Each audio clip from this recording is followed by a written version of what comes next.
Good afternoon to all. நான் உங்கள் குமரேசன் பேசுகிறேன். நான் ரொம்ப நல்லா இருக்கேன். நீங்கள் நல்லா இருக்கீங்களா? ஓகே. இப்போ நம்ம என்ன பற்றி பார்க்க போகிறோம்னா, உண்மையான கனவுனா என்ன? தூக்கத்தில் காண்றது உண்மையான கனவா இல்லை, நம்மளை தூங்க விடாமல் செய்கிறது தான் உண்மையான கனவுன்னு முன்னாடி வாழ்ந்தவங்க முன்னோர்கள் சொல்லிட்டு போயிருக்காங்க. ஓகே. அதனால அந்த கனவுக்கா உங்களுக்கு எது ரொம்ப ஆசையாக இருக்கோ அதுக்காக தொடர்ந்து உழைங்க. ஆனால் அப்படி உழைக்கும் போது சிலர் சொல்லுவாங்க, இந்த கனவு வெற்றி அடையாது, தோத்து போயிடுறேன். யார் சொல்கிறதையும் காதில் வாங்காதீங்க.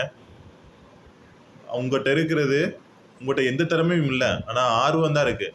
நிறைய பேர் சாதித்தவங்க, பல பேர் அவங்கள்ட்ட முன்னாடி இருந்ததெல்லாம் ஆர்வம் தான் இருந்திருக்கு. அந்த ஆர்வம் தான் திறமையாக மாதிரி இருக்குது, உழைப்பாக மாதிரி இருக்குது. அவ்வளவுதான். உங்கள்கிட்ட ஆர்வம் இருக்கா? அந்த ஆர்வம் என்னன்னு கண்டுபிடிங்க. அதுக்கு திறமையை வழங்க.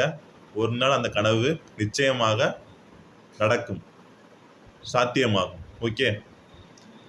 வாழ்க வளமுடன், வாழ்க வையகம். நன்றி, வணக்கம்.